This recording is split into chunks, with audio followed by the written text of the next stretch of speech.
Welcome to the History Maps podcast. Think about a jewel-encrusted royal banner for a moment. Right, the drafty Kavan. Exactly. It is this sacred, glittering symbol of the Sasanian Empire. It represents a superpower that has ruled the Middle East, commanding these vast armies and shaping global trade for 400 years. Yeah, and then you have to picture a group of desert warriors standing in a market in Medina, physically cutting that ancient banner into pieces. Just to sell it off as scrap. Exactly. The state it represented just no longer exists. And that is the central historical puzzle we are trying to solve today. So our mission for this deep dive into the sources, which is part of our Persian history series, is to conduct an extensive, rigorous examination of the Muslim conquest of Persia. We really want to understand how an empire that successfully fought the Roman and Byzantine legions for centuries unraveled completely in less than 2 decades. Right, we are tracking a timeline that spans the swift military campaigns of the Rashidun Caliphate and the absolute dismantling of the Sasanian state between 633 and 651. And to do this properly, we are drawing on a very specific stack of material. We are looking at the foundational historical chronologies, detailed military treatises of the era, and the religious literature that traces the societal shifts of the period. But most importantly, we are diving into crucial academic debates. Yes, specifically, we will be heavily referencing the modern thesis regarding the Sasanian Parthian confederacy. This research fundamentally reshapes how we view the internal mechanics of this empire. Well, because to understand the Arab invasion, we must first understand the precise condition of the Sasanian state on the eve of the conflict.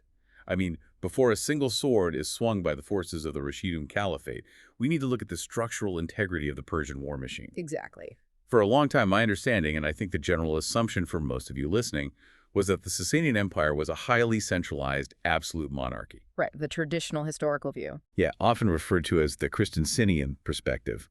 It painted a picture of a king of kings sitting in Ctesiphon, holding total top-down control over a vast, obedient bureaucracy. And that was the accepted paradigm for decades. Arthur Christensen's model relied heavily on the royal chronicles, which, naturally projected an image of absolute royal authority. They wanted to look powerful. Precisely. It suggested a powerful, centralized state capable of mustering immense resources with a single decree.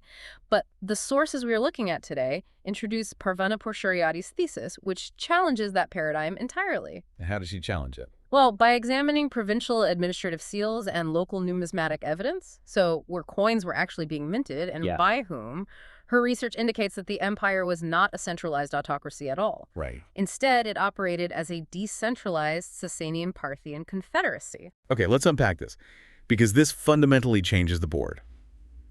If I am reading this correctly, are we saying the Sasanian Empire was less like a monolithic corporation with a dominant CEO and more like a fragile franchise model? That is a very apt comparison. Like a situation where the regional franchise managers had massive local power, collected their own local revenues, and could simply walk away if the corporate headquarters started failing or making poor decisions.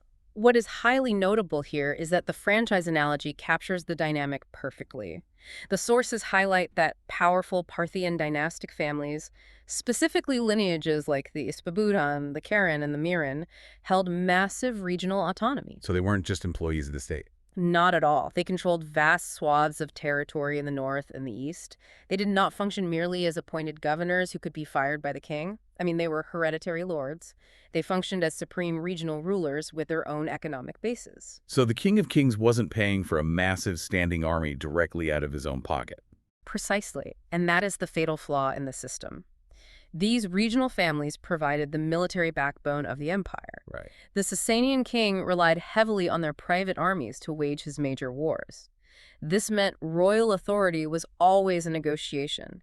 If the king pursued a policy that alienated these Parthian families, and they subsequently withdrew their military support, the Sasanian king was left incredibly vulnerable. Which means any external pressure applied to the empire could cause these regional lords to recalculate their loyalties. Exactly. And looking at the timeline, the external pressures preceding the Arab conquests were absolutely catastrophic. I mean, we have to look at the Byzantine-Sasanian War, which ran from 602 to 628. Yeah, that is 26 years of total grinding warfare against the other major superpower of late antiquity. It must have been devastating. It was an exhausting conflict that drained the material and demographic reserves of the Iranian plateau. Initially, King Khosrow II experienced immense success. Right, the early years were good for them. Very good. His armies conquered Mesopotamia, pushed deep into Syria, took Jerusalem, occupied Egypt, and even besieged the Byzantine capital of Constantinople in 626. Territorially, it was the zenith of Sasanian expansion. But holding that much land? Right, the logistics of holding that much conquered territory overstretched their resources beyond the breaking point. The sources outline the economic strain, noting the empire was minting over 10 million silver dirhams annually just to fund this continuous war machine. You know, you don't just print that kind of money without consequence. No, you don't. That requires relentless taxation, stripping the agricultural heartlands of their wealth and disrupting the very trade routes that fund the empire in the first place. And the taxation burden fell squarely on the lower classes, the farmers and the local artisans, breeding deep domestic resentment. And then the tide of the war turned. The Byzantines pushed back. Decisively. The Byzantine Emperor Heraclius launched a highly mobile, massive counteroffensive. He bypassed the main Sasanian garrisons, pushed deep into Persian territory, and inflicted a crushing defeat on the Sasanian army at the Battle of Nineveh in 627. And as if a 26-year war that ends in a devastating military defeat wasn't enough to break the system, the environment itself turns against them. Yes, the plague. Right at the tail end of this conflict. From 627 to 628, the sources indicate that this massive plague swept through Mesopotamia and the Iranian plateau. It killed up to a quarter of the population. The demographic loss from a plague of that magnitude completely paralyzes an agrarian society. We are talking about the simultaneous elimination of vital military manpower, the agricultural labor required to maintain the complex irrigation canals, and crucially, the fundamental tax base. The whole system just stops. Yeah. The agrarian economy, which supported the vast administrative bureaucracy through land revenues, simply ceased to function in many regions. So let's look at the cause and effect here. The economy is ruined.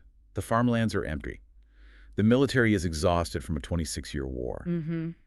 The powerful Parthian families, those franchise managers we talked about, are looking at the Sasanian king, Khosrow II, and they're looking at their own depleted treasuries. Right. They run the math, and they decide the CEO is a liability. Which leads directly to a violent internal fracture. Khosrow II is overthrown and executed in 628 by his own son, Kavad II, and Kavad is heavily backed by disgruntled factions of the nobility. So they install a new leader to fix the mess. Exactly. Kavad immediately makes a desperate, concession-heavy peace with the Byzantines to stop the bleeding.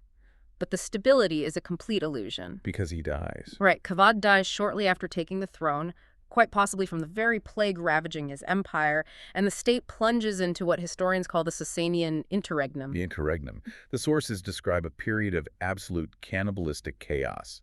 I mean, we see 10 different rulers taking the throne in a span of just 4 years. It is a revolving door of monarchs. Factions of the nobility are battling in the capital, installing puppet rulers, and murdering them months later when alliances shift. At one point, they put a figure named Ardashir III on the throne. And he wasn't a seasoned general or an elder statesman. He was a child. He was merely 7 or 8 years old, a figurehead completely controlled by his ambitious viziers. This relentless cycle of assassinations culminates in the accession of Yazdegerd III in 632. I want to highlight a specific vignette from the text here because it perfectly captures the reality of the Sasanian court at this exact moment. Please do. Yazdegerd III is a mere 8-year-old boy. He is placed on the throne amid a raging civil war, physically surrounded by rival regional generals who wield all the actual de facto power. He is crowned, but he is a stark, almost tragic symbol of a royal family that has completely depleted its authority and its bloodline. It illustrates the profound structural rot. The Sasanian society was rigidly organized into a 4-tiered class system, priests, warriors, scribes, and commoners. And no room to move between them. None. This rigidity was already breeding immense discontent among the lower strata, who suffered under heavy taxation with zero social mobility. Now, the top layer of that society, the warrior nobility and the royal house, was literally consuming itself. There was no unified command, no clear succession, and no cohesive strategy for defending the borders. Which brings us to the most critical transition of this era. Because while the Sasanian state was fracturing and turning inward in the north and east, an immense, unified external pressure was forming to the south, down in the Arabian Peninsula. The unification of the Arab tribes. Under the leadership of Caliph Abu Bakr, following a series of internal conflicts known as the Ridda Wars, the Arabian Peninsula was politically and militarily consolidated. A completely unified front. Yes. This unprecedented unification created a highly cohesive force driven by a new religious doctrine and a distinct lack of the factionalism that was currently paralyzing the Persians. So I'm looking at the timeline of these early incursions. In 633, the Arab armies make their first real push into Sasanian territory. Right. The sources mention a commander named Khalid ibn al-Walid, leading an Arab army of roughly 18,000 men into the Mesopotamian borderlands. Now, 18,000 men is a substantial force, but how does an army of that size from the desert actually project power against the fortresses of a superpower? They utilized a strategy of extreme punishing mobility. Khalid ibn al-Walid recognized that his forces could not match the heavy, sustained logistics of a traditional Sasanian field army. Because the Sasanians were heavily armored, slow-moving. Exactly. Instead, his forces were entirely unencumbered by the heavy wagon trains that imperial armies relied upon for supplies. He utilized light cavalry and, crucially, a camel corps. A camel corps would be essential there. Absolutely. This allowed his army to navigate and survive in harsh desert terrain that the Sasanian heavy cavalry found completely impassable. He could strike a border town and vanish back into the desert before a slow-moving imperial garrison could even respond. Because Khalid had stripped his army of those cumbersome supply wagons, he could cross the landscape at a speed the Persians deemed impossible. Right. This logistical shock meant that when the Sasanian commander Hormuz woke up in April 633, Khalid wasn't weeks away. He was right on his doorstep, forcing an engagement at what becomes known as the Battle of Chains. Yes. Hormuz brings his imperial army to intercept Khalid, and the resulting battle provides a crucial window into the differing military philosophies of the two forces. The sources detail a very specific, almost brutal tactic used by Hormuz in this battle. He literally chains his elite infantry together. He does. So I have to ask about the actual mechanics and psychology of this tactic. Was chaining soldiers together an act of ultimate discipline, like creating an unbreakable human shield wall to anchor the battlefield? Or was it an act of fatal desperation born of low morale, assuming the troops would run away if they weren't physically tethered? This raises an important question regarding Sasanian military doctrine at this specific moment. We have to view it through the lens of their traditional warfare. How? Well, the Sasanians were accustomed to fighting Roman legions in highly regimented set-piece battles. In that context, chaining heavy infantry together wasn't necessarily a punishment. It was functional. Exactly. It was a way to maintain absolute unit cohesion. It was intended to prevent retreat and hold a rigid, unbreakable defensive line against a frontal assault. But Khalid ibn al-Walid wasn't commanding a slow, methodical Roman legion. Exactly.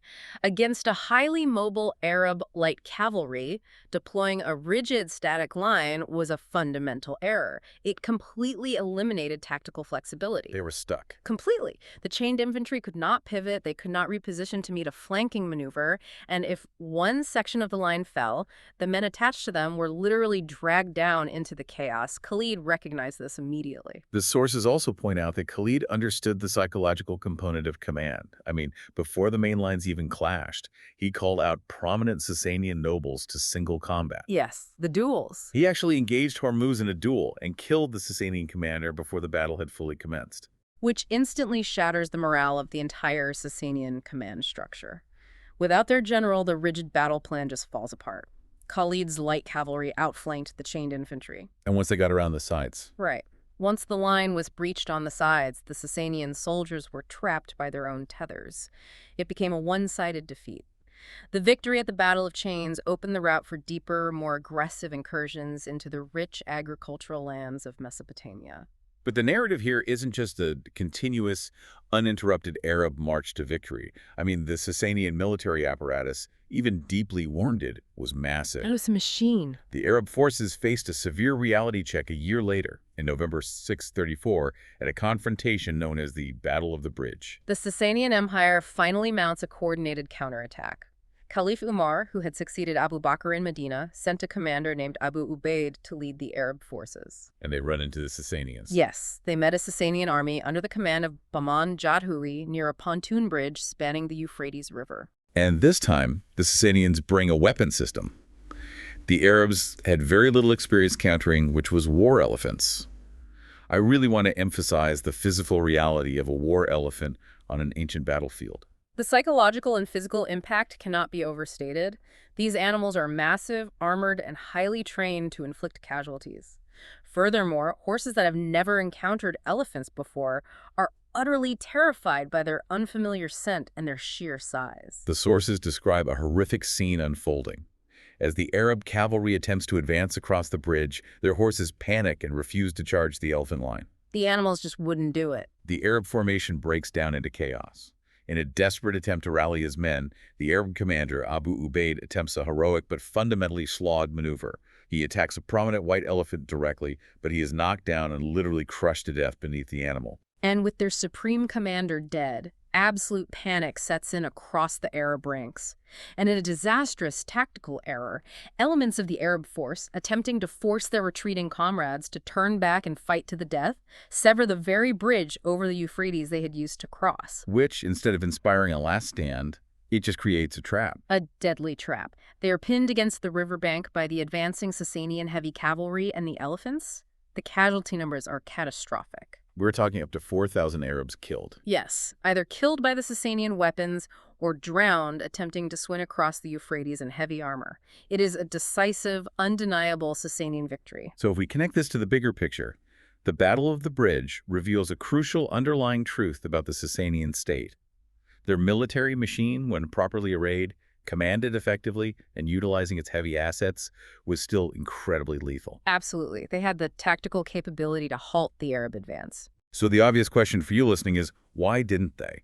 If they just crushed the Arab vanguard at the Euphrates, why didn't Bahman Jadhuri push his heavy cavalry across the river, drive the Arab forces back into the desert, and secure the southern border permanently? Because of the deep internal factionalism we discussed regarding the interregnum, at the exact moment Bahman Jadhuri achieved this vital victory, he received an urgent recall order from the capital, Ctesiphon. Another political crisis. Another violent political crisis had erupted at the royal court. The regional generals and the nobles were far more concerned with battling each other for control of the young king, Yazdegerd III, than they were with securing the imperial frontier. So they just left. They abandoned the campaign to march back to the capital and engage in court politics. They prioritized their internal power struggles over external defense. And by abandoning that momentum, they simply delayed the inevitable. They gave Caliph Umar the breathing room he needed to reassess, recruit, and organize a massive, decisive confrontation.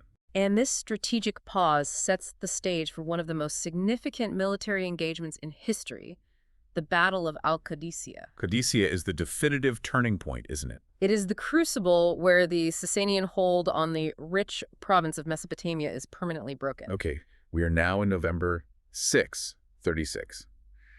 Caliph Umar dispatches a heavily reinforced army of roughly 30,000 Rashidun troops under the command of Sa'd ibn Abi Waqqas. They march to the edge of the desert and camp at Al-Qadisiyah, a plain situated west of the city of Kufa. Facing them is a massive Sasanian army led by the empire's preeminent general, Rostam Farrukhzad. And how big is this Persian army?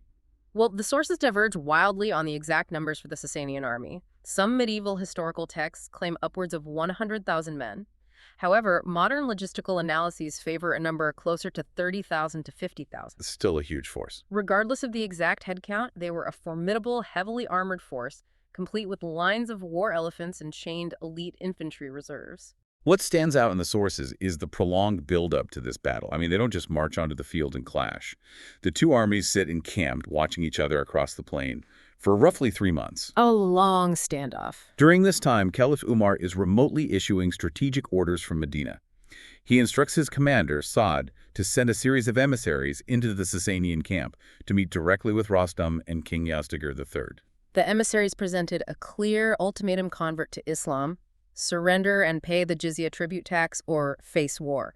It was a period of intense diplomatic negotiation. But the delay favored the Arabs. Overwhelmingly. From a strategic standpoint, it allowed their forces to rest, adapt to the local environment, and crucially, it provided time for substantial reinforcements to arrive from other fronts. When the diplomacy finally fails and the battle erupts, it devolves into 4 grueling, incredibly violent days of combat. It was a grinding battle of attrition. The tactical adaptations made over those 4 days are really a masterclass in military problem solving. Let's look closely at day 2. The Arab forces are taking heavy losses, but they receive vital reinforcements from Syria veterans who had been fighting the Byzantines. Yes. But the commander of this vanguard, Qaqa ibn Aima, doesn't just march his thousands of men onto the field in a single block. No, he employs a highly effective piece of psychological warfare. He understands that morale will decide a multi-day battle of attrition.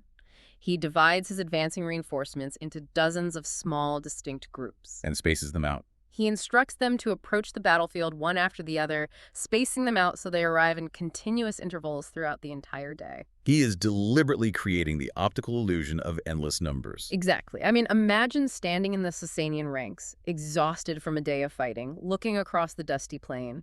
Instead of seeing one finite group of reinforcements arrive, it appears to you as though a continuous, infinite stream of fresh Arab warriors is pouring over the horizon. That would be terrifying. It had a deeply demoralizing effect on the Persian troops, suggesting that the entire Arabian Peninsula was emptying out against them. But psychological tricks alone don't win battles. The Arab forces still had to solve the physical problem that destroyed them at the Battle of the Bridge, which were the elephants. They needed a mechanical solution. They received crucial instruction from those arriving Syrian veterans. The tactical doctrine shifted from confronting the beasts to disabling them. Right. The Arab archers were ordered to ignore the infantry and specifically target the elephant riders and the unarmored eyes of the animals to induce panic. And there was a ground maneuver, too. More importantly, highly disciplined Arab infantry units were tasked with a terrifying maneuver. They learned to slip beneath the massive bodies of the elephants during the chaos of combat and physically cut the heavy leather girths securing the howdahs, or saddles. The bravery required to dive under a trampling war elephant just to cut a strap is difficult to comprehend. It is. But it worked. The saddles sever, the riders crash to the ground into the waiting spears of the infantry, and the panicking elephants turn and stampede back through the Sasanian lines, neutralizing their heaviest armor advantage. They turned the weapon against the users. Here is where the mechanics of the battle shift entirely. We move to the final, decisive day of the battle. The Muslim chronicles refer to the earlier fighting with names like the Day of Disorder. But the climax is ultimately dictated by the environment itself. A severe, blinding sandstorm blows across the plains of Qadisiyah. And crucially, it blows directly into the Sasanian lines. In ancient and medieval warfare, severe weather events could dictate the fate of empires. The dust and wind were blowing violently into the faces of the Persian soldiers, blinding their archers, grinding sand into their eyes, and creating a fog of war where commands could not be seen or heard. Total chaos. In the absolute chaos of this blinding sandstorm, the Sasanian defensive lines finally buckle, the Arab cavalry breaks through, and in the ensuing melee, the Sasanian supreme commander Rostam is killed. The sources offer varying accounts. Some report he was killed in his tent, others that he was struck down while trying to escape or fight in the nearby canal. But the method matters less than the result. Once word of Rostam's death spreads through the blinded, battered ranks, the mass panic triggers a total collapse. If we connect this to the bigger picture, the immediate strategic consequences of Qadisiyah are staggering. The entire Sasanian army of Mesopotamia is eradicated as a cohesive fighting force. Come on. Those elite soldiers who were chained together were systematically defeated because their tethers prevented any chance of retreat. The Arab casualties were incredibly high as well, but they achieved their objective. The Sasanian military infrastructure in the region was fundamentally dismantled. And the symbolic loss matched the physical destruction. During the aftermath, as the Arab forces secure the battlefield in the Sasanian camp, they discover the Darafshi Kavian, The banner. the jewel-encrusted royal standard we discussed at the very beginning of this deep dive. This was the literal physical embodiment of their martial pride and their deep imperial history. It was carried into battle only on the rarest and most critical occasions. The sources tell us that this magnificent ancient banner was taken as a spoil of war. It was sent back to Medina, where it was stripped of its jewels and cut up to be sold in pieces. It is such a potent, visceral symbol of the empire's fate. The standard is shredded and dispersed, just as the centralized Sasanian state is about to be. With the primary army destroyed at Qadisiyah, the road to the Sasanian capital, Ctesiphon, is left completely unguarded. Farrukhzad, the brother of the slain general Rostam, assesses the situation and realizes he lacks the manpower to defend the massive walls of the capital. So he leaves. He abandons Ctesiphon rather than face a protracted siege. By March 637, the Arab armies march into the ancient metropolis, seizing wealth and administrative centers that had stood for centuries. The sheer volume of treasure they found in the royal vaults of Ctesiphon must have been incomprehensible to the desert warriors. But Caliph Umar, sitting thousands of miles back in Medina, analyzing the strategic maps, actually wants to halt the advance right there. He didn't want to keep going. No, he demonstrated remarkable strategic caution. He has conquered Mesopotamia, the breadbasket of the empire, and he issues orders to stop. The sources report he expressed a desire for a mountain of fire to exist between the Arabs and the Persians. Exactly. He wanted the rugged Zagros mountain range to serve as the permanent easternmost frontier of the caliphate. He preferred to consolidate his massive new gains in Mesopotamia, establish new administrative centers, and leave the harsh terrain of the Iranian plateau to the surviving Persians. But the Persians, specifically the young king Yazdegerd III, absolutely refused to concede to this new reality. The imperial pride was deeply wounded. Yazdegerd has fled east across the mountains, but he is desperately using whatever royal authority he has left to rally a massive counterattack. He cannot accept the loss of half his empire, Which ultimately forces Umar's hand. The caliph realizes that as long as a Sasanian monarch is actively recruiting armies, coordinating with regional lords, and launching probing raids back into Mesopotamia, the caliphate's new borders will never be secure. Right, a wounded empire must be finished off. This escalating tension brings us to the year 642. Yazdegerd summons a massive force at a place called Nahavand, strategically located high in the Zagros Mountains. The historical texts claim this army was an overwhelming force of up to 150,000 men. We should take a moment to critically analyze that number. Medieval chronicles, such as the extensive works of Al-Tabari, frequently inflated enemy troop counts to emphasize the scale of the eventual victory. So it wasn't 150,000. A concentrated force of 150,000 men in a mountainous region would be logistically impossible to supply, especially given the famine and agricultural disruption the empire had recently suffered. The actual number was likely significantly smaller, perhaps 50,000, but it was undoubtedly the largest concentration of Sasanian troops assembled since the disaster at Qadisiyah. It wasn't just a standing army, though. It was a mixed force of surviving professionals, hastily conscripted militia, and local farmers. An all-out desperate effort. Yes. In response, Caliph Umar coordinates a highly complex, multi-pronged attack from Medina, roughly 1,500 kilometers away from the battlefield. He places a commander named Numan ibn Muqarrin in command of 30,000 battle-hardened veterans and sends them into the mountains. The command structure Umar utilized for this specific campaign is highly analytical and deeply revealing of the Arab military mindset. How so? Well, he didn't just appoint one supreme autonomous leader to march into the mountains and figure it out. He assigned specific, phased missions to several different commanders. Crucially, once a commander's specific operational phase ended, he was ordered to revert to being an ordinary soldier under the authority of the next field commander. Okay, let's unpack this command strategy, because it feels counterintuitive to ancient warfare where generals were treated like demigods.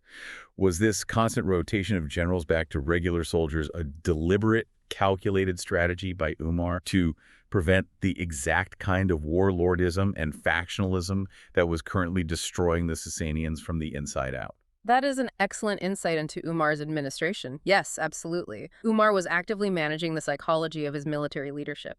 By forcefully rotating command, he prevented any single general from building a localized cult of personality, securing private spoils, or establishing a private army loyal only to him. It kept them in check. Yeah. It served as a constant reminder to the troops that command within the caliphate was based entirely on merit and the immediate needs of the mission, not on hereditary right or permanent noble status.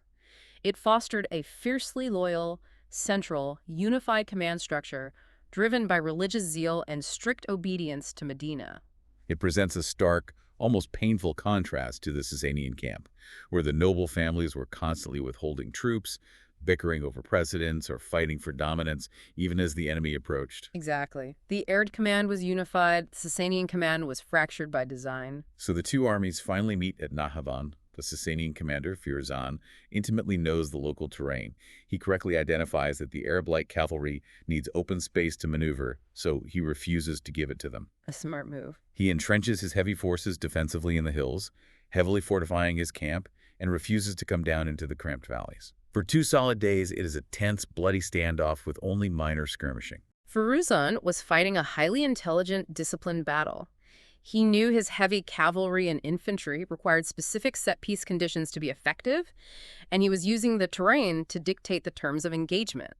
He was forcing the Arabs to assault fortified high ground, which would have been suicidal. But the Arab commander, Numan, recognizes the stalemate and employs a classic, highly effective ruse, the feigned retreat. Yes. He issues secret orders to his men. They scatter their foraging parties, break camp in a disorganized manner, and begin pulling back rapidly, simulating low morale, panic, and a complete breakdown in unit discipline. It is arguably the oldest trick in the history of warfare, but it requires supreme discipline to execute. A feigned retreat can very easily turn into a real rout if the soldiers actually panic. But it works at Nahavand. It works because it perfectly preys on the Sasanian enemy's desperate eagerness for a decisive, morale-boosting victory. Firuzan looks down from the hills, sees the enemy seemingly fleeing in disarray, and takes the bait.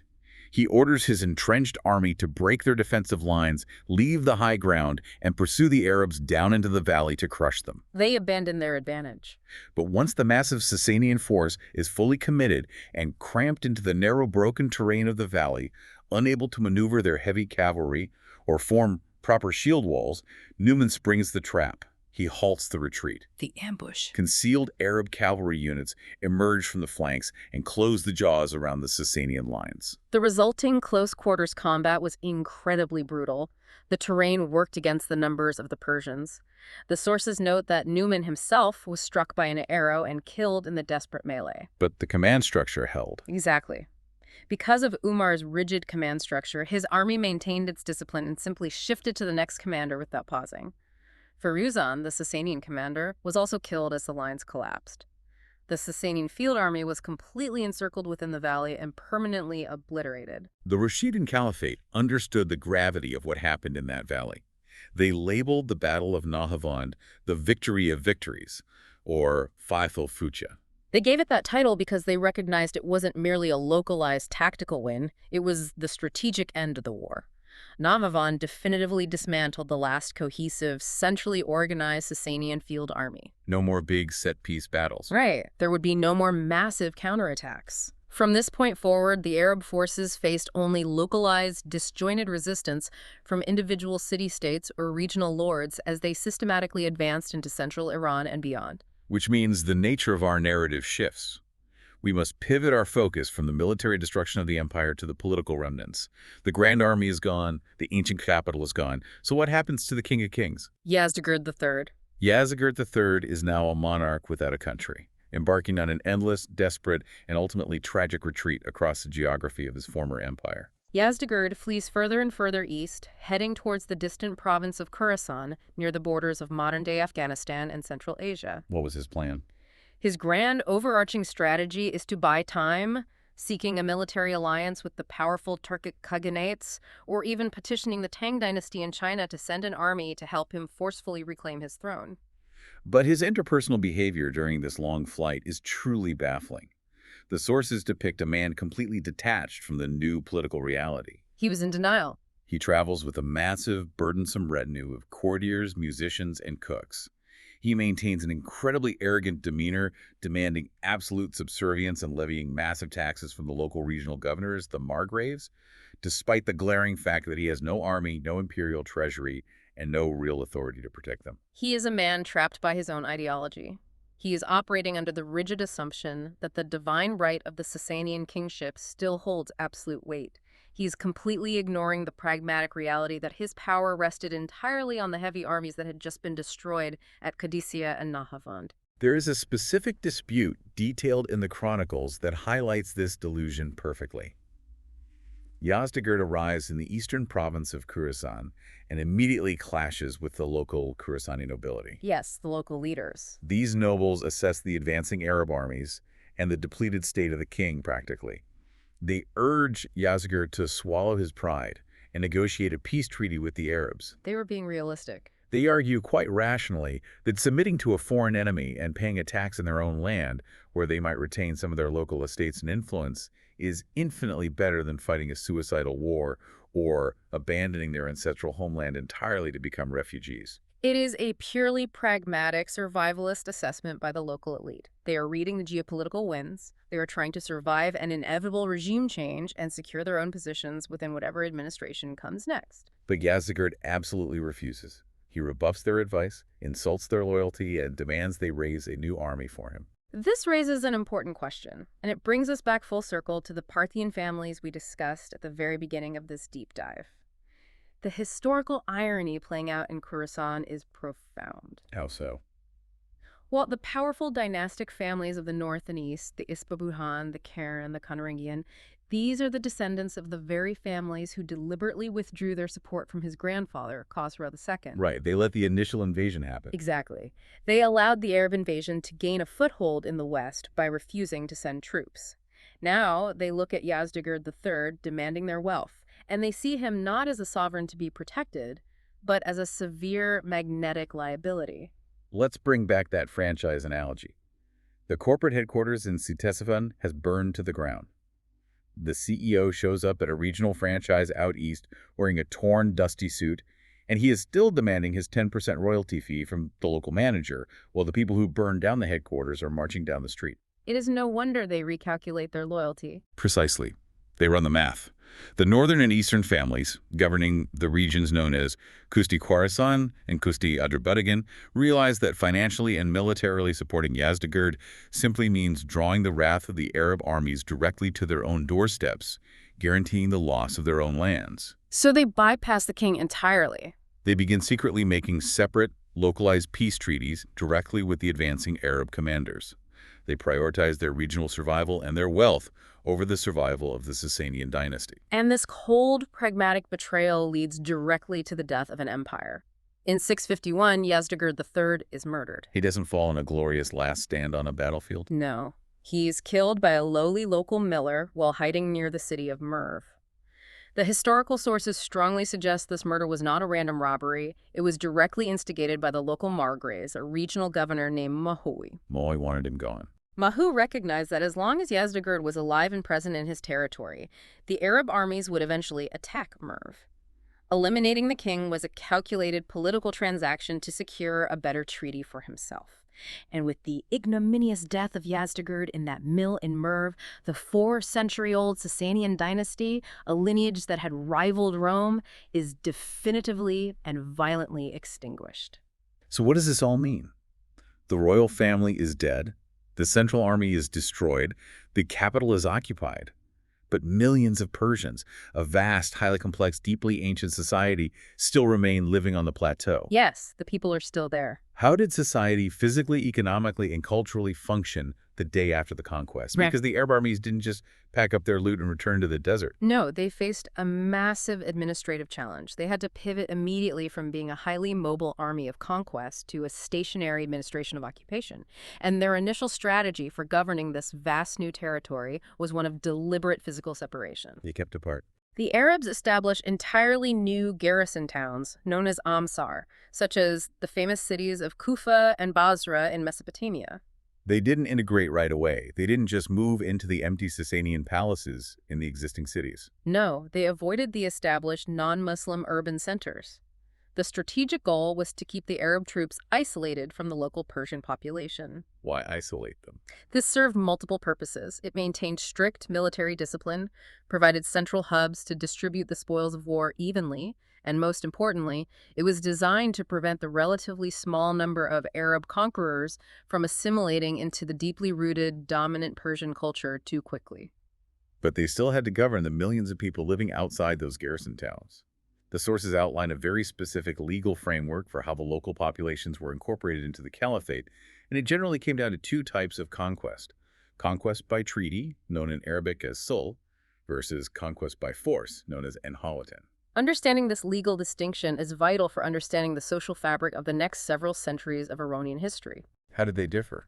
Well, if a Persian city resisted the Arab advance and had to be taken by violent siege, by force, or an watan, the conquerors legally possessed the right to essentially do as they pleased with the surviving population, the land, and the property. Brutal. But if a city's leadership, like those pragmatic Parthian nobles we discussed, surrendered preemptively and negotiated a treaty, or sulh, a legally binding long-term agreement was established. And looking at the text of these treaties, they offered a specific social contract. The treaties allowed the local populations to maintain their religion, to keep their private property, and often permitted their local governance structures to remain entirely intact. The local lord stayed the local lord. Right. In exchange, the population was required to pay a specific yearly tax called the jizya. The jizya was a poll tax levied exclusively on non-Muslims. By paying this tax, the population was legally designated as dhimmi, or protected people. And what did that protection mean practically? This status meant they were officially exempt from mandatory military service in the caliphate's armies, and they were legally allowed to continue practicing their faith without forced conversion. This brings us to the profound religious shift occurring across the plateau, which is arguably one of the most significant cultural transformations in history. It really is. For centuries, Zoroastrianism had been the powerful state religion of the Sasanian Empire. The Mobeds, the high priests, held immense political power, controlling courts and vast estates. With the fall of the king, they suddenly lose all state backing and military protection. It was a catastrophic, paralyzing shock to the Zoroastrian clerical establishment. The institutional framework that supported them vanished overnight. However, it is crucial to note that mass conversion to Islam by the general populace did not happen instantly. It wasn't an overnight switch. No, it was a slow, complex, gradual process that unfolded over several centuries. But while forced conversion wasn't the immediate policy, the systemic incentives to convert were incredibly strong. Many urban Persians converted to Islam simply to avoid paying the financial burden of the jizya tax, or because converting was the only way to retain their prestigious administrative positions and social standing within the new Arab-led government structure. As the decades passed, the Zoroastrian clerical community recognized this slow, existential bleed of their believers. In response, they began creating a massive body of defensive religious literature, academically known as apologetics. The texts to defend the faith. Yes.